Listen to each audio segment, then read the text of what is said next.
നമസ്കാരം. കലാകൗമുദി ഓൺലൈനിലേക്ക് സ്വാഗതം.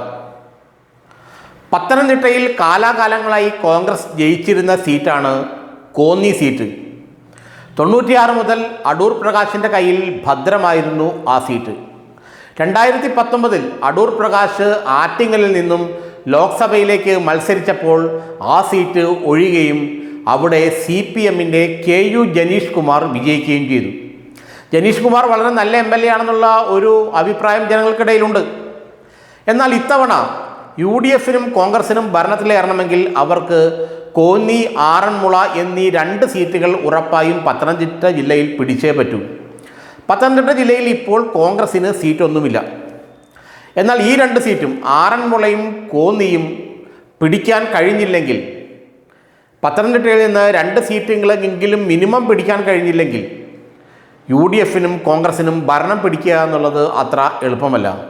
എന്നാൽ കോന്നിയിൽ ഭരണം അല്ലെങ്കിൽ കോന്നിയിൽ കോൺഗ്രസ് സ്ഥാനാർത്ഥി ജയിക്കണമെങ്കിൽ, കോന്നി സീറ്റ് KU ജനീഷ് കുമാറിൻ്റെ കയ്യിൽ നിന്നും തിരിച്ചു പിടിക്കണമെങ്കിൽ അത്ര മോശം സ്ഥാനാർത്ഥിയെ കൊണ്ട് കഴിയില്ല.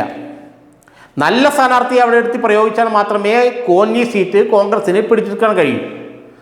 നേരത്തെ 2021 മത്സരിപ്പിച്ച റോബിൻ പീറ്ററെ വീണ്ടും മത്സരിപ്പിച്ചാൽ 8 നിലയിൽ പൊട്ടുമെന്നുള്ള കാര്യത്തിൽ കോൺഗ്രസ് നേതാക്കന്മാർക്ക് ആർക്കും സംശയമില്ല. 2019 മത്സരിച്ച P മോഹൻ രാജ്, പഴയ DCC പ്രസിഡന്റ്, അദ്ദേഹത്തിൻ്റെ കാര്യം പറയുകയും വേണ്ട. അവരെയൊക്കെ ഇറക്കി കഴിഞ്ഞാൽ ജനീഷ് കുമാർ ഒരു 30,000 വോട്ടിനെങ്കിലും ജയിക്കുമെന്നാണ് കോൺഗ്രസ് നേതാക്കൾ തന്നെ പറയുന്നത്. അപ്പോൾ ജനീഷ് കുമാറിനെ തോൽപ്പിച്ച് ആ സീറ്റ്, കോന്നി സീറ്റ് കോൺഗ്രസിൽ നിന്ന് ആര് പിടിച്ചെടുക്കും? അടൂർ പ്രകാശിനെ തന്നെ വീണ്ടും കോന്നിയിൽ രംഗത്തിറക്കാനാണ് ഇപ്പോൾ കോൺഗ്രസ് ആലോചിക്കുന്നത്. കോന്നിയിൽ അടൂർ പ്രകാശ് രംഗത്തിറങ്ങിയാൽ ആ സീറ്റ് നിഷ്പ്രയാസം കോൺഗ്രസിന് വേണ്ടി പിടിക്കാൻ കഴിയും. അടൂർ പ്രകാശ് കോൺഗ്രസിലെ ഏറ്റവും സീനിയറായ നേതാക്കളിൽ ഒരാളാണ്. ഈഴവ സമുദായത്തിൽ തന്നെ പെട്ട വലിയ സീനിയർ നേതാക്കളിൽ ഒരാൾ. വയലാർ രവിയെ പോലെയും K സുധാകരനെ പോലെയും ഒക്കെ ആ സമുദായത്തിൽ നിന്ന് കോൺഗ്രസിൽ ഉയർന്നു വന്ന ഏറ്റവും സീനിയറായിട്ടുള്ള നേതാവും UDF കൺവീനറുമാണ്. കോൺഗ്രസ് നേതൃനിരയിലെ 3-ാമത്തെയോ 4-ാമത്തെയോ ആളാണ് അടൂർ പ്രകാശ്. അദ്ദേഹത്തെ ആ സീറ്റ് നിർത്തിയാൽ, കോന്നി സീറ്റ് നിർത്തിയാൽ നിഷ്പ്രയാസം അവിടെ നിന്ന് ജനീഷ് കുമാറിൻ്റെ കയ്യിൽ നിന്ന് ആ സീറ്റ് പിടിച്ചെടുക്കാൻ കഴിയും എന്നുള്ള കാര്യത്തിൽ കോൺഗ്രസിൽ ആർക്കും തർക്കമില്ല. എന്നാൽ ഹൈക്കമാൻഡ് തീരുമാനിക്കണം MP മാർ മത്സരിക്കണോ വേണ്ടയോ എന്നുള്ളത്. ഇപ്പോൾ തന്നെ വേറെ 4 MP മാർ മത്സരിക്കാനിരിക്കുകയാണ്. രാജ്മോഹൻ ഉണ്ണിത്താൻ, MK രാഘവൻ അടക്കമുള്ള, K സുധാകരൻ അടക്കമുള്ള MP മാർ മത്സരിക്കാൻ ഒരുങ്ങിക്കഴിഞ്ഞു. അവരൊക്കെ മത്സരിക്കുകയാണെങ്കിൽ പിന്നെ അടൂർ പ്രകാശിനെ മത്സരിപ്പിക്കേണ്ടി വരും. അങ്ങനെ അടൂർ പ്രകാശ് മത്സരിച്ചാൽ ഒരു കാര്യമുണ്ട്, ആ സീറ്റ് ഉറപ്പാണ്. കോന്നി സീറ്റ് കോൺഗ്രസിന് തിരിച്ചു പിടിക്കാൻ കഴിയുമെന്നുള്ള കാര്യത്തിൽ CPMന് പോലും സംശയമില്ല. KU ജനീഷ് കുമാർ ഏറ്റവും അധികം ഭയക്കുന്നതും അടൂർ പ്രകാശിനെ തന്നെയാണ്. മറ്റാരെ നിർത്തിയാലും ജനീഷ് കുമാർ അവിടെ 25,000-ഓ 30,000-ഓ വോട്ടിന് ജയിക്കുമെന്നുള്ള കാര്യത്തിൽ സംശയമില്ല.